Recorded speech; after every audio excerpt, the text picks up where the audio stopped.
This is TTT Live. I'm DK Rostar. The Ministry of Health is giving an update on the status of COVID-19 in Trinidad and Tobago. We're bringing you live coverage on TTT, Talk City 91.1 FM, and on Facebook at TTT Live Online. We go now to the Manager, Corporate Communication at the Ministry of Health, Candice Alcantara. Good morning, Trinidad and Tobago, and thank you for joining us for another virtual conference hosted by the Ministry of Health as we talk to you about COVID-19 and COVID-19 vaccines. In studio with us today, I'm very pleased to welcome back the Honorable Terence Dayal Singh, Minister of Health, Dr. Erica Wheeler, PAHO WHO Country Representative for Trinidad and Tobago and the Caribbean Dutch Territories, and Dr. Roshan Parashram, Chief Medical Officer. Many of you all are aware that yesterday, just at 6:10 p.m. as predicted, Trinidad and Tobago received the first major shipment of COVID-19 vaccines via the COVAX facility. So very, very exciting time for Trinidad and Tobago. But even as we have received the vaccines, we want to implore members of the public, please remember to follow all of the guidelines. If we work together, we will come through this together. Just a quick reminder about these guidelines. Wear your mask over your nose and mouth, please, when you go out in public. Keep your distance from others who are not in your household bubble. And wash your hands. And we go now to the Chief Medical Officer, who will deliver the clinical update and some additional information on the AstraZeneca COVID-19 vaccine. Hi, good morning. Thanks, Ms. Alcantara. Good morning to the Honorable Minister, to Dr. Wheeler, members of the media, members of the viewing and listening public.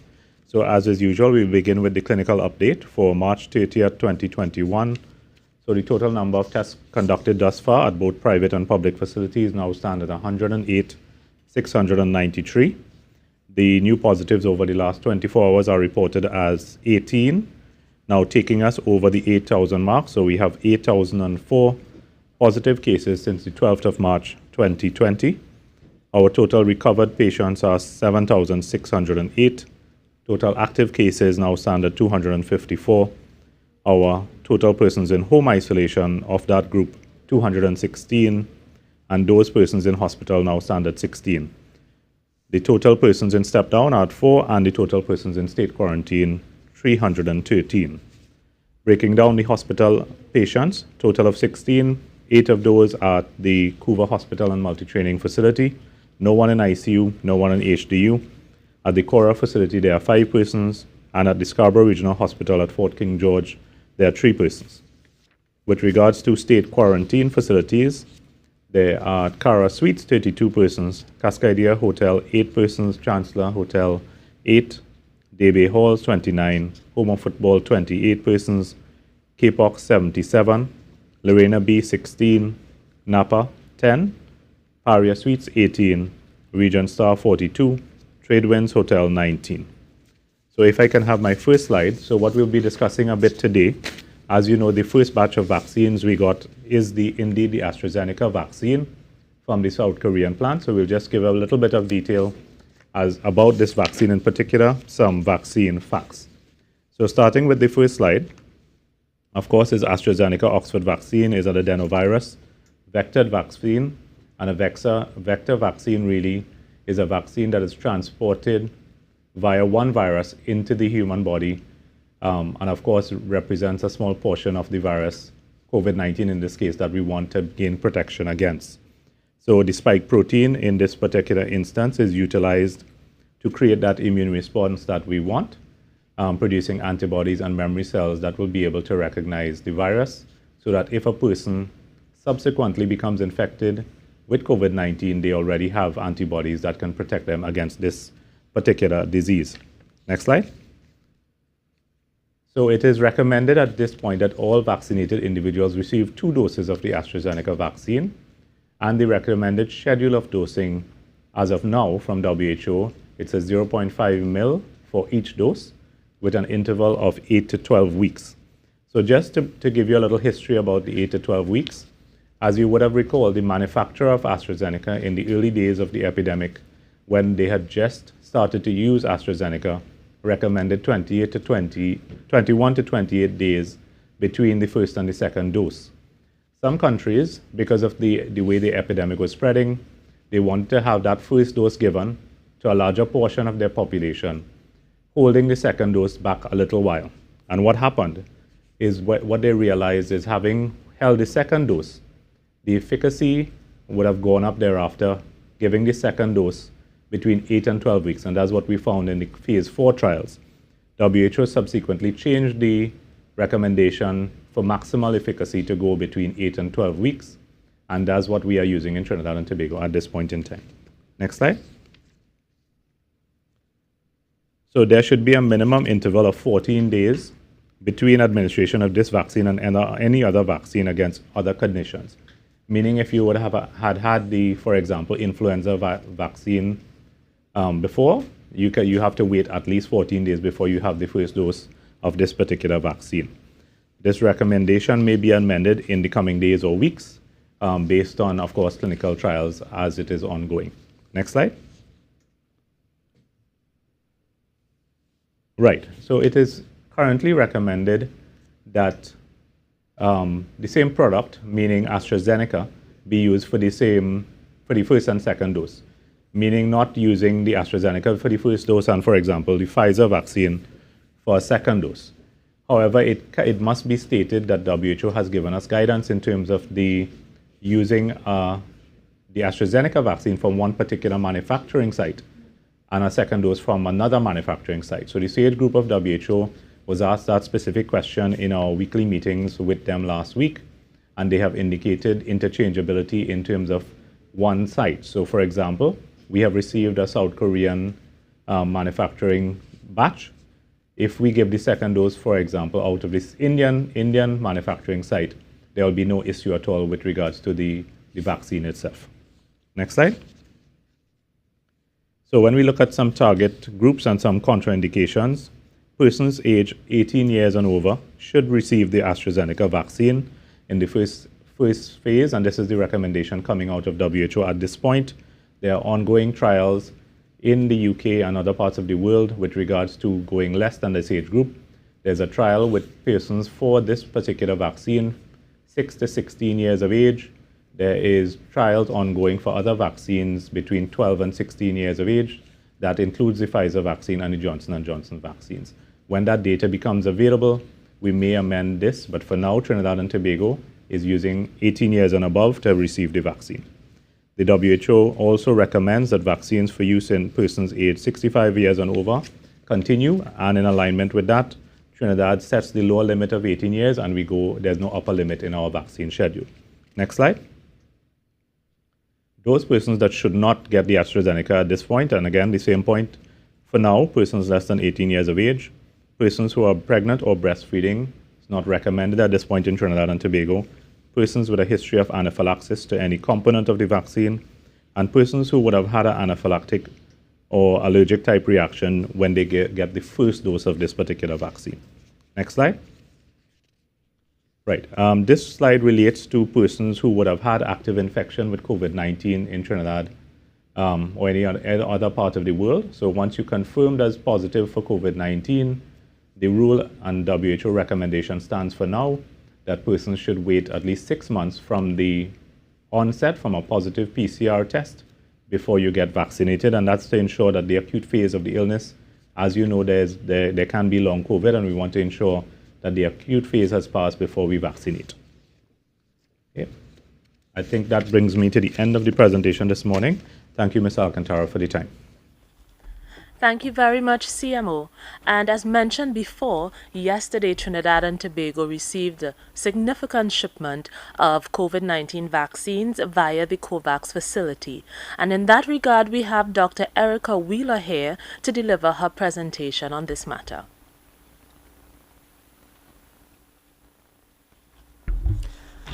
Good morning, Ms. Alcantara, Honorable Minister of Health, CMO, Dr. Parasram, members of the viewing and listening public.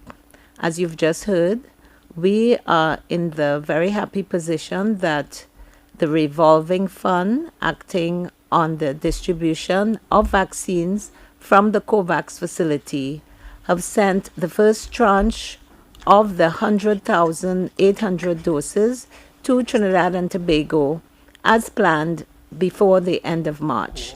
Several other countries in the Caribbean have already received vaccines, and others will be receiving vaccines in the coming months. The range is between 24,000 and, as we received it here in Trinidad and Tobago, 33,600. These would be sent in 3 tranches, or if it is possible to negotiate with the COVAX facility to get 2 tranches, but this will be over the period March, April, and May. So by the end of May, there should have been delivered 100,800 doses as promised from the COVAX facility with the South Korean AstraZeneca vaccines, as mentioned just now by Dr. Roshan Parasram. Other countries have been receiving the Serum Institute of India AstraZeneca vaccines, but these are what's called the advanced market commitment countries who are receiving these vaccines free of cost. But we are on track in Trinidad and Tobago to continue to receive on a 4-week rolling program the next doses of vaccines between now and May. By June, Johnson & Johnson vaccine should be available to the COVAX facility, and we know that currently there are other vaccines under consideration by WHO. Again, to reiterate that the manufacturers have to present an expression of interest to the WHO for emergency use listing before vaccines can be approved. Once they are approved by the assessors and all of the stringent regulatory authorities have already approved those vaccines, then the final body, the global body to approve them, is WHO.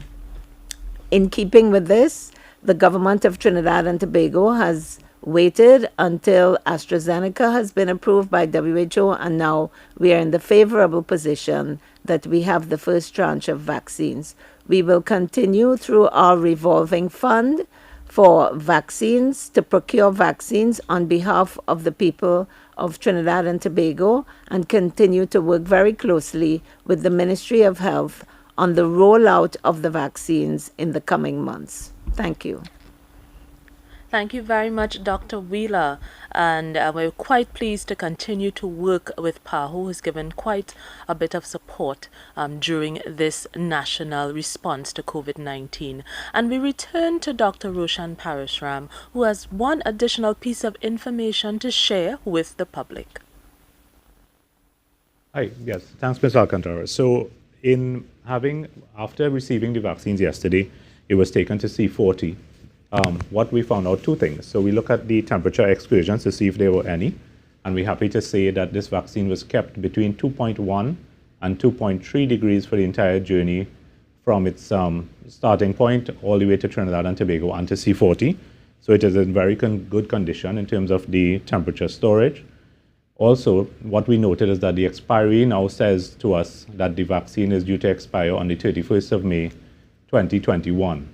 Which from today's date gives us approximately 2 months or 8 weeks from the start of use to the end of use for the second dose. And in the discussion already I had cited, initially the manufacturer had said 21 to 28 days for the second dose, which we can achieve with this particular dose. However, the new WHO recommendation is 8 to 12 weeks. So what we will be doing is using the first half of the 16,000 doses, and determining basically if and when we're getting that second supply, and then we'll make a decision then as to if to use this 16,000 and hold for the second dose, or go ahead and use all 33,000 for our first dose, and of course they give the second dose when the other tranche of AstraZeneca comes in. So that is something that we will be deciding in the coming weeks once we get to 16,000 or half of the 33,000 of the first vaccine. Back to you, Candice. Thank you very much, CMO, for that important update. And we go now to the Minister of Health, the Honorable Terence Dayal-Singh. Thank you. Thank you very much, Candice. Good morning to Dr. Wheeler and really thank you on behalf of the people, government, the Prime Minister, government, and people of Trinidad and Tobago for working so hard with us behind the scenes. I don't think anyone will know how we work behind the scenes, talking to Dr. Wheeler, with myself talking to Washington almost on a daily basis. And good morning to the Chief Medical Officer, ladies and gentlemen of the media, and Trinidad and Tobago. I know we are excited, as I am, about the receipt of the vaccines. I'm not going to go into the details. The Chief Medical Officer has already done so. I know we are excited so we can start our national rollout plan next week, Tuesday, the 6th of April.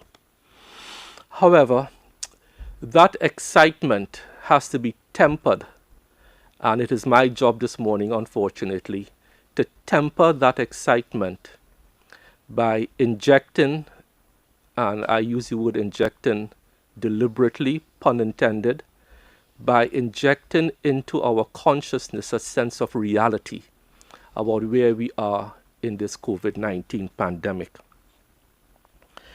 There were some very unfortunate statements made in the Parliament last week, where some parliamentarians were referring to Trinidad and Tobago being in a post-pandemic state. Let me disabuse the public and everyone. We are not in a post-pandemic phase. We are in a global pandemic. And to emphasize that, because if we don't emphasize that, the subtle message going out to people who depend on their leaders for information is that we can relax. And as you have seen in the past few weeks, with the 7-day rolling average going up from 3 to 4 to 5, as Dr. Hines said on Saturday, I believe we are now at 17. So the rolling 7-day average has gone up by 500% in the past few weeks. So we are still in a pandemic. To emphasize that, I want to refer to a statement made by Dr. Rochelle Walensky, who is the head of U.S. public agency CDC. And she said, and this is it, what she is saying, she is warning of impending doom. This is not a statement from last month or last year. This is a statement made 1 day ago. Impending doom. The next statement I want to refer to is a statement carried in a newspaper on Monday, 29th March. This is 2 days ago. This is not 2 months ago. 2 days ago, where Dr. Carissa Etienne says, PAHO warns virus surging dangerously in the region, and we are in this region. And I just want to quote a couple paragraphs because it is important that we understand where we are. She says, the COVID-19 virus is not receding, nor is the pandemic starting to go away. Vaccines are coming, but they are still several months away for most people in our region. She is urging people to continue to respect the public health measures, masks, hand washing, social distancing, and so on. And she goes on to say, and this is key to the start of our vaccine rollout program. Although scale-up has begun, as we are going to start, we know it is not enough. This is not only happening in Trinidad and Tobago, but throughout the Americas, where Dr. Etienne is speaking about. We do not yet have the vaccines we need to protect everyone. And that is a key message. As we celebrate the receipt of 33,000 doses of vaccines, that celebration must be tempered by the reality, which is we are not in a position yet to relax. We are not in a position yet to say we have conquered the virus. We are going into a very difficult and dangerous week of relaxation, where people will be congregating in social settings and on beaches and in their homes and having functions in their homes. We at the Ministry of Health, and I want to reiterate what the Honorable Prime Minister said on Saturday, all leaders who have influence over people, the message has to be continue to uphold the public health measures, which we did brilliantly, but which we are now starting with COVID fatigue all around the world. I understand that, all around the world. We cannot relax now. The last piece of news I would like to share with the public, to tell the public that the government and the Ministry of Health will never expose this country to vaccines that are not WHO certified.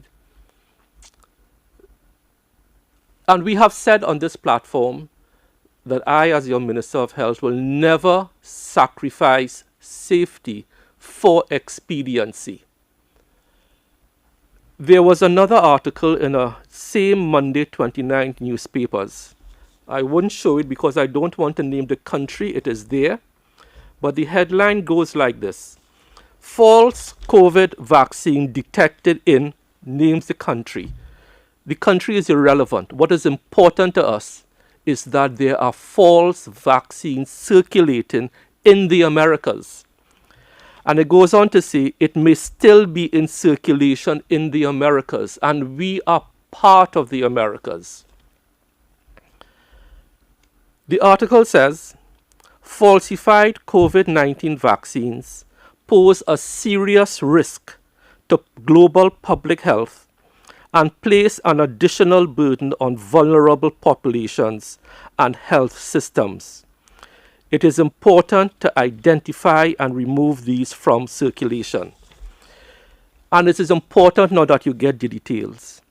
The genuine manufacturer of COVID-19 vaccine, BNT 162B2, confirmed they did not manufacture that product.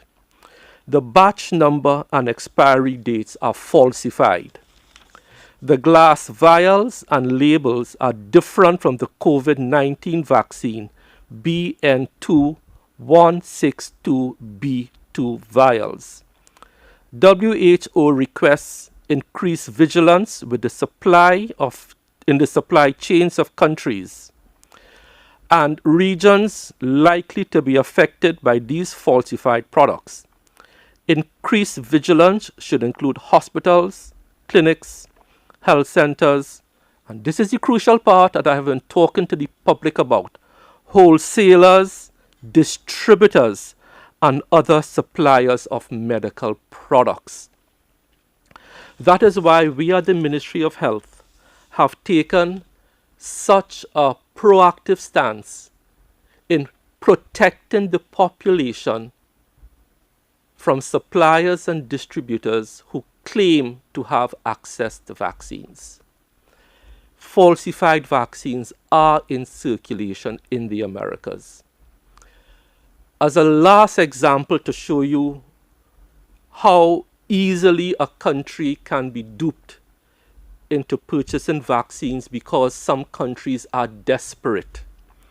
One supplier reached out to me and said, "Minister, we have 110 million doses of AstraZeneca vaccine in an airport in Europe." I wouldn't call the name of the airport. Could you imagine that? In this era of shortage of vaccines, he is claiming he has access to 110 million doses of AstraZeneca vaccines lying down in an airport. Ladies and gentlemen, the Ministry of Health is going to be very, very careful. At this point in time, vaccine manufacturers are not even speaking to their authorized local distributors. And we will continue to protect the public's interests and only at this time bring in vaccines through the COVAX facility and through the bilateral talks that either the government via the Ministry of Foreign Affairs and or the Ministry of Health is having with either countries and or vaccine manufacturers. As I have said on this platform before, there will come a time, we don't know when vaccines will become commoditized. And then local distributors who are authorized by AstraZeneca, authorized by Pfizer, authorized by Johnson & Johnson, or any other manufacturer that gets WHO approval, that time will come. I can't give you an exact date. And at that time, we will be talking to authorized distributors or anyone else who is authorized to conduct business on behalf of vaccine manufacturers.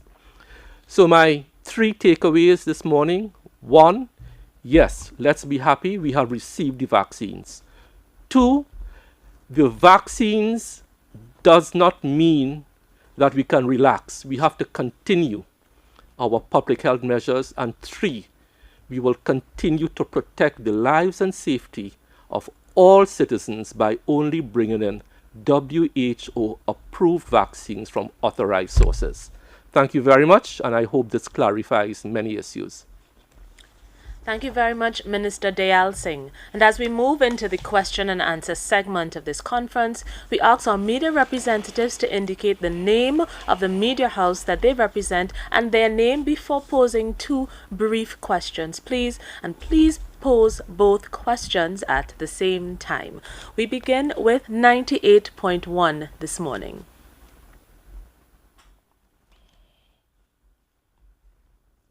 Good morning to you, Ms. Alcantara, Minister Dayal Singh, Dr. Wheeler, and the Chief Medical Officer, Dr. Parasram. Stephen Cummings here, 98.1 FM. My 2 questions quickly, one for Dr. Wheeler and the other for Minister Dayal Singh. I'll start with Dr. Wheeler. Dr. Wheeler, now that we have this current batch of vaccines, having regard to an environment that continues to change with rapidity, has there been any change as well, referencing the logistics and plans which were articulated by PAHO prior to this batch of vaccines we now have? And secondly, Minister, we are at a critical moment in healthcare delivery in Trinidad and Tobago, and there continues to be some rumblings regarding nurses at several of the RHAs. Can you give any assurance that there will not be any disruption, especially at this time with the vaccination rollout? I'm hearing of nurses expressing concerns through their registered association about conditions of work and the fact that we could have nurses or nurses' HR issue in the middle of a COVID-19 mitigation strategy. Thank you. Thank you very much for your question. So to date, we do not have any changes in the logistics for the delivery of the AstraZeneca vaccine via the revolving fund of PAHO.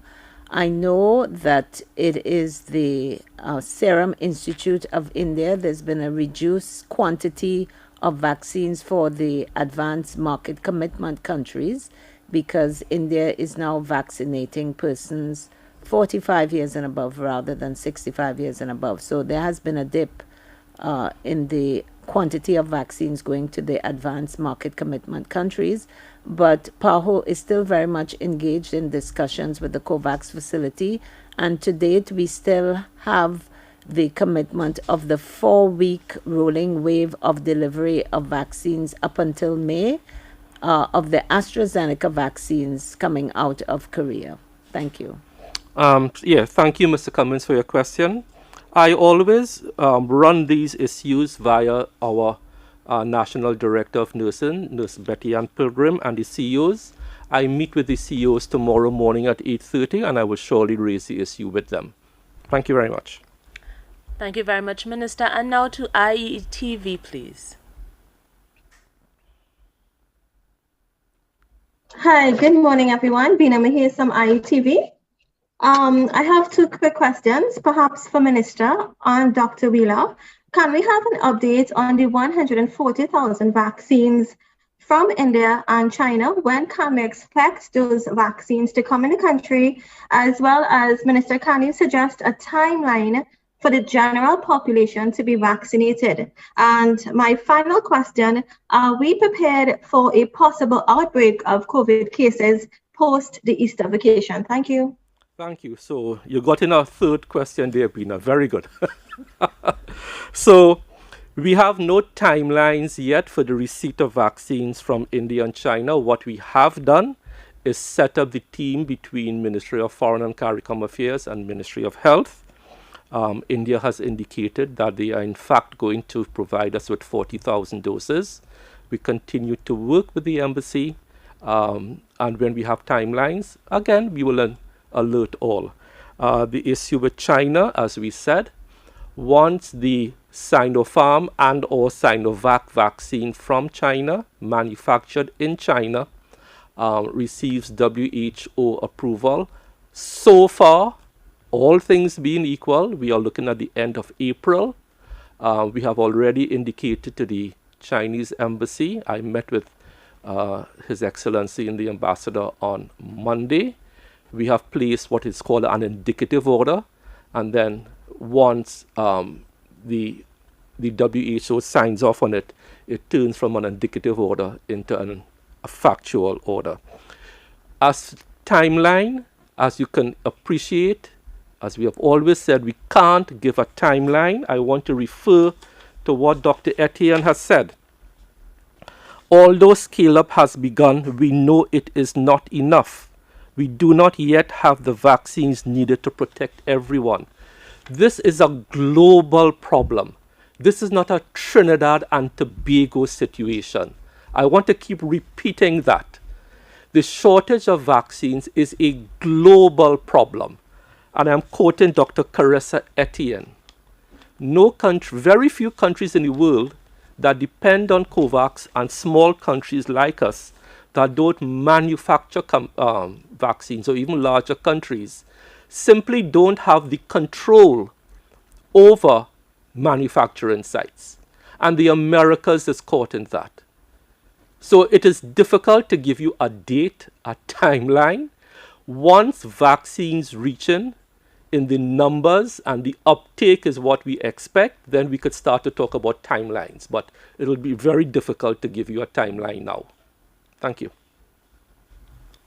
And the question on the Sorry. increase due to the holiday season. Yes. So we are prepared, but we don't want to say we are prepared and we fill up hospitals. What we want is to prevent.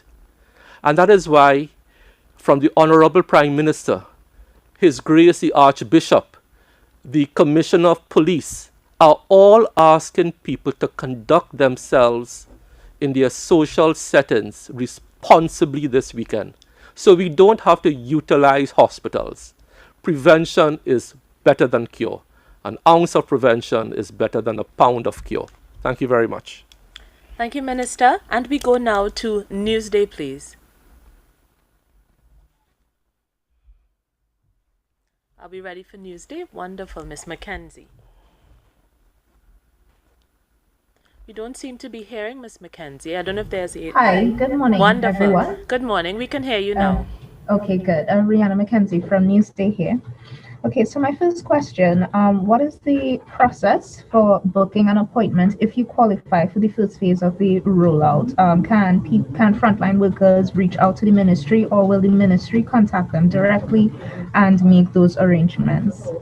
My second question, I was hoping Dr. Parasram could clarify this for me, the issues mentioned with anaphylaxis. Just to clarify, people with these issues cannot receive the vaccine, or those who have an anaphylactic reaction to the first dose will not receive the second dose. Can you clarify that for me? Thank you. So I will take the first question first. As we did with the first 1,000 plus RHA workers don't contact the ministry. The RHAs, who are the employers of frontline healthcare workers, have already been in contact and are contacting as they go along healthcare workers to be vaccinated. So they don't come to the ministry. It is handled at the level of the RHAs, the 5 RHAs. So if you're a healthcare worker in North Central, there are communication channels for any healthcare worker in North Central RHA to be vaccinated. Similarly with Southwest, similarly with Northwest, similarly with Eastern, similarly with Tobago. And that's a process we have always used and that we use when we vaccinated the first 1,000 plus. They don't come to the ministry. It is handled at the level of the RHA. Thank you very much. And we go now to CMO, please, for response to the second question on anaphylaxis. Okay, so just to clarify, so anaphylactic reaction is a severe type of allergic reaction. So for this particular vaccine, AstraZeneca, what we said is if you have an allergic reaction to the first dose, then of course we won't be able to give you that second dose of this particular vaccine. If you have known severe allergic reactions to any component of the vaccine, then of course we won't be giving this vaccine as well. That is something that is determined at the clinical assessment phase when you come in for your vaccination. Thank you very much. And we go now to Wired 868, please. Hi, good morning. Paola Bostic, Wired 868. My first question has to do with the 16,000 or so vaccines that we expect to distribute in the first instance. Could you tell us how long you expect that distribution to take and to what extent would it just go to the frontline workers, or will it get to persons with NCDs and the elderly with that amount? That's my first question. And my second question is, what provisions are there, if any, for the elderly especially, or other persons who may have mobility issues in terms of access to the vaccination sites? Okay. Will there be people going to them, or would they have? Is there any way to assist? Okay. So there was a question I just remembered that I think Bina had asked about the appointment system. So it dovetails with what you are asking. We will be ramping up from Tuesday within hopefully a week to start to vaccinate about 1,000 persons per day. It could be more, depending on acceptance and so on. So if we do 1,000 per day, that gives you the figure. The first 16,000 persons could be done within 2.5 weeks. So that is the kind of timelines that we are playing with. Appointment systems, in the coming 2 days, Candice, should be. You will be seeing in the newspapers, on social media, on our website, the phone numbers of the 21 sites to call for members of the public who are not in the NCD clinics, but who qualify by virtue of either age or NCDs to phone to make your appointment. It is going to be a strict appointment system in the first instance. So that is how it's going to work. With the issue of mobility, in this phase, going on WHO's recommendations because of what the CMO said about anaphylaxis, each recipient of a vaccine has to physically come to our site, be vaccinated, and be physically monitored for between 50 and 30 minutes. Yes. Is that? Yeah? 30 minutes. Just to ensure for that person's safety, they aren't suffering any adverse reactions. So in the first stage, and then when we get that body of knowledge and we are comfortable that we can move further down and probably do mass vaccination sites in communities, in homes, we will do that then. But in the first instance, we want to collect as much data as possible to show and demonstrate that anaphylaxis, however rare, we have it managed in a facility where the person can be resuscitated in the unlikely event that you have an adverse event. Okay? So I don't know if the CMO wants to add any more technical information there. Candice, that's okay. Okay. Good. Okay, good. So CMO said that Minister has answered everything clearly. And we go now to Wired 868, please.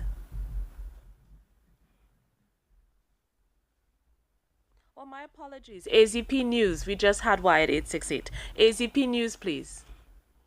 Hi, good morning. Priya Bihari, azpnews.com. Minister, I just wanted to take you back to that issue about 1,000 people per day who have to wait at least half an hour.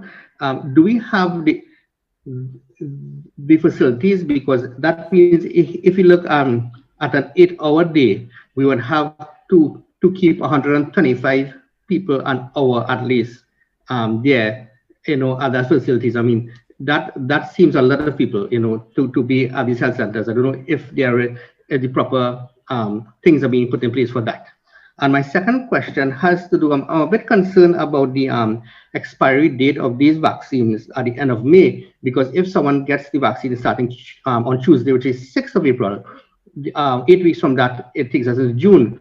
So is it that some of the options available is that we may give them, we get the vaccine before the 8 weeks, or is it after the 12 weeks? And what would be the effectiveness of this? Have there been any studies done saying that if we got the second dose before the 8 weeks, or if we get it when the vaccine expired, if there's any issues with the efficacy of that? Okay, Thank you. Thank you, Priya. I believe the CMO had volunteered the information that you were asked in your second question. I will ask him to repeat it. I will address your first question. Prior, we are doing 1,000 doses. Yes, it may sound like a lot, but please remember it's distributed amongst 21 sites. So that is roughly 50 per day in 21 sites. So yes, we have chosen these 21 sites very carefully. And that is why we didn't go to all the health centers. We have chosen the 21 sites that are very capable of treating any case of anaphylaxis. Okay, so I hope that comforts you. And I will ask the CMO to repeat what he said to answer your second question. Okay, so basically what you're saying is correct. So given the 31st of May being our expiry and we're supposed to start on the 6th of April, we basically at best have about 7 weeks with that first dose. Remembering what the manufacturer had put out early on is that their second dose should have been given 21 to 28 days after the first dose. And of course, what we found now in terms of the research, after you have your first dose of this particular vaccine, you roughly have about 76% protection with one single dose. That goes up to somewhere about 84% with a second dose given up to manufacturing specifications, meaning 21 to 28 days apart. The studies have shown thereafter that if you go closer to 12 weeks, you're getting into the 90s. So it is not a very large drop in efficacy, but maximal efficacy will be getting closer to that 12-week interval, and that's what we will aim for.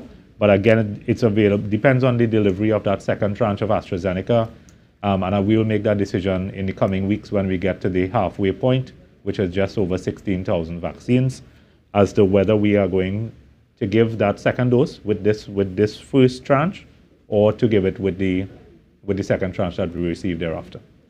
Hope that clarifies. Thank you, CMO. And now to Express newspaper, please. Good morning, Camille Hunt, Express. Minister Dayal Singh, there are more reports of countries halting use of the AstraZeneca vaccine. Canada and Germany have now suspended it for people under the age of 60. So my question is, are we confident going forward with our vaccination rollout as planned, even as other countries are raising these concerns? And to what extent do we look at what is happening in other countries to guide us in our response? Sure, thank you. So we always look at the experience in other countries, and we look at it dispassionately without any degree of panic. You may remember there were some cases of blood clots in the elderly in Europe that temporarily halted their program, and we said we will look at the data. The data came back and said there was no link. But we always monitor these things to make sure that our policies are in line with scientific evidence. I will now turn over to Dr. Wheeler, who can give you some more information on that particular issue. Okay, thank you, Mr. Minister. Well, certainly the position of WHO is that countries should continue to vaccinate their population. because the evidence so far does not show that there is any clinical link or there's any death related to the current vaccines.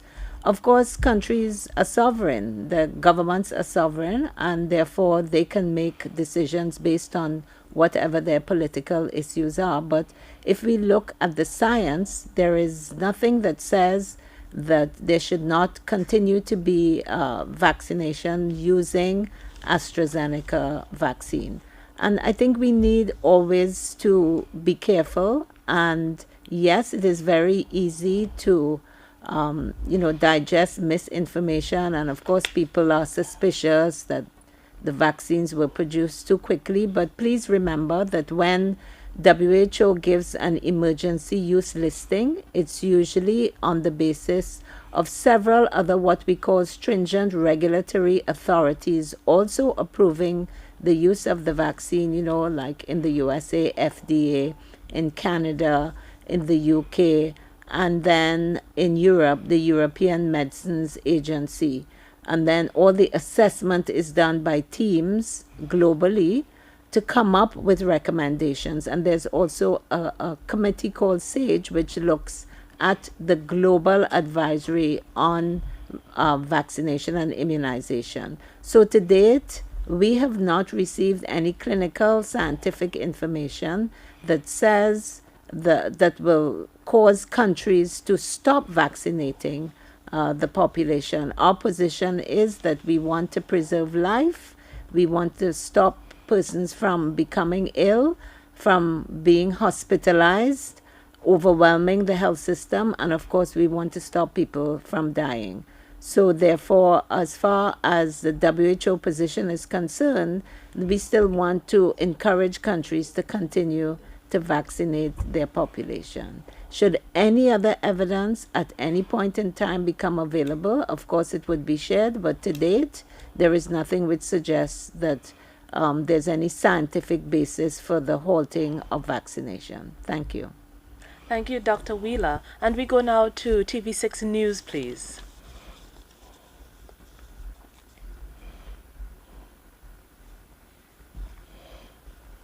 We're ready for you, Ms. Cutting. Good morning, TV6 News. To the Minister of Health, I'd like to know when the Prime Minister and Jagruti Self and other cabinet colleagues will be inoculated, whether all persons have indicated a willingness to do so, and also whether an invitation will be extended to the members opposite to have them vaccinated as well. That's it? Okay. So as we have said publicly again, and it's worth repeating, so thank you for asking. I will be coordinating. The Prime Minister did say on Saturday at his press conference he will be vaccinated on Tuesday in Tobago. He has said so publicly. I will also be vaccinated publicly on Tuesday again. A press release will go out telling the media when and where. So that is myself as Minister of Health. As a healthcare worker, you would remember a couple of months ago, Dr. Parasram did say I qualified on several bases. 1, age, 2, comorbidities, and 3, I'm a healthcare worker. Okay, let's go to other parliamentarians. Let me remind what I have been saying all along. Phase 1, healthcare workers, people over 60 with NCDs. We'll get them through first. Phase 2, essential frontline workers. In essential frontline workers, that will be persons, frontline police, frontline defense force, frontline prison officers, and so on. Included in that, in phase 2, when the other vaccines come in, will be persons like local government practitioners and members of parliament and so on. So as we stand now, the general parliamentary caucuses on both sides and the Senate will have to wait on phase 2. These initial 33,000 doses are reserved based on COVAX's principle of equity, high risk, high exposure to healthcare workers and persons with NCDs. But again, as we said, the Prime Minister as a leader will be vaccinated on Tuesday, and I as Minister of Health will be vaccinated on Tuesday as we had promised when we got in the initial 2,000 doses. So thank you for the question, Renessa. Thank you very much, Minister. And a follow-up question now from 98.1. Thank you again, Ms. Alcantara. My question, I'm going to Minister Dayal Singh. Minister, I know that the Minister of Foreign Affairs is not here, but I'm also wondering if this is a fair question, posed to you, but I'll pose it anyway. There is a continuous narrative by some critics that government would have been slow on the side of diplomacy when it comes to early vaccine access negotiations with key manufacturers and even governments, leading to what some have deemed the country being left at the back of the line of several of our close CARICOM neighbors regarding vaccines access. Is that a fair criticism, you think, or would you still defend the timeline and route taken by government that brought us to this stage? Thank you. Thank you. So as we have said time and time again in response to those questions, the Ministry of Health started bilateral talks since October the 1st of 2020. It is not only a request from us, you also have to wait until the other side is willing to speak to you. So we had bilateral talks with Sinopharm. I believe that was the first country manufacturer since October the 1st, 2020. We started to talk to Pfizer. We started to talk to AstraZeneca. We started to talk to Johnson & Johnson. The Honorable Prime Minister a couple of weeks ago at the conversations put on the public record the issue of India. It is not for me to get into that. Since that, tremendous strides have been made. The government and people of India continue to work collaboratively as the government of people of Trinidad, Tobago and China. So there's nothing to defend. There was no error. We were very proactive since October 1st. And let me go beyond that. October 1st was when the formal talk started. But before people are willing to speak to you, we were making approaches since August and September, asking people to speak to us, and then formal negotiations. Our first talk was with the government of China. So we have been working assiduously to get vaccines that are WHO approved into Trinidad and Tobago. And let me say, the AstraZeneca vaccine only got WHO approval on February 15th of 2021. We need to understand those timelines. We need to understand that our policy, as opposed to other sovereign nations who are free to use non-WHO approved vaccines, they are free to do that. But our policy has always been to use WHO approved vaccines. AstraZeneca only got on February 15th. Johnson & Johnson only got it, Erica, about recently. And Pfizer, if you remember, Pfizer was not even a part of COVAX until the end of January 2021. Yeah, on December the 31st. Yeah, The official on December the 31st. So those are some of the hurdles that we have to cross in order to bring into country vaccines that are safe and effective. And again, I want to repeat, we will not sacrifice safety for expediency. So thank you very much, Mr. Cummins. Thank you very much. And now, Wired 868, we're ready for your additional question, please. Hi, good morning again. Quick question. This is concerning the the private sector health that the Ministry of Health received. Last week, I think we sent out a communication that 46 companies had received letters of thanks from the Ministry of Health for the support that they had voluntarily given to the government in its response to COVID-19. Could you tell us a little bit more about what type of help specifically the private sector has been giving, and whether or not that has to do with vaccine procurement as well? Okay, thank you. So those letters went out to thank companies and organizations that helped us in 2020. I was at pains to say that. It has nothing to do with vaccines. Some organizations provided sanitizers. So if like Angostura would have provided sanitizer. Some companies provided face masks. Some companies provided basic furniture. Some companies provided food for healthcare workers. Some companies, the Syrian Lebanese Association, provided meals for the Ministry of Health. Some companies provided basic things like everybody wanted to assist in 2020. Some companies donated ventilators. Some companies donated basic hospital equipment. So those letters that went out were to thank people who contributed towards the effort in 2020. Okay, so I hope that clears it up. Thank you very much.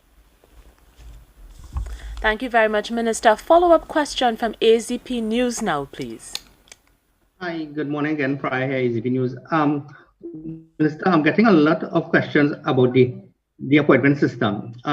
People want to know if they have an NCD, for example, do they call their health center and make an appointment? And also, I think there was talk of an online appointment system. Is that also in place?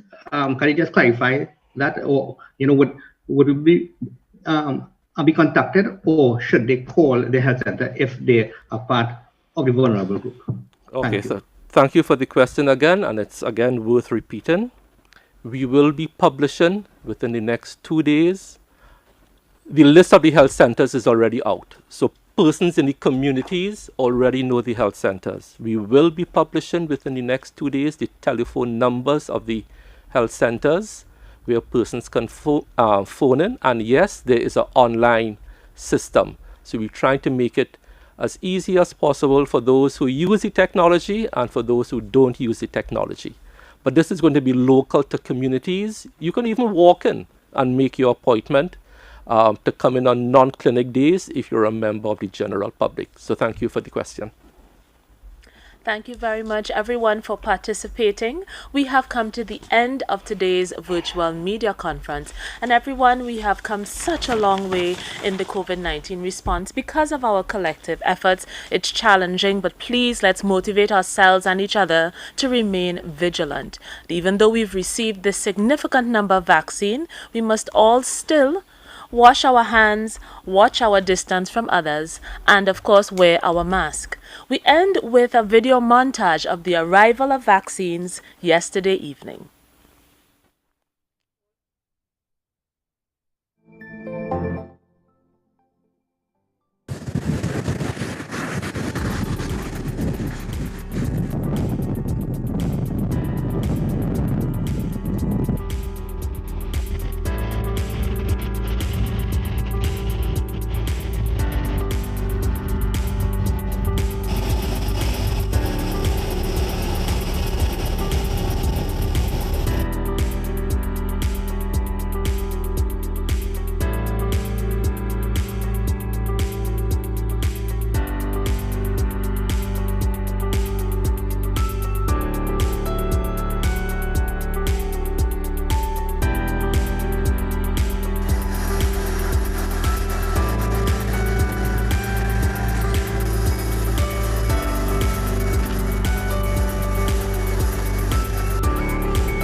you.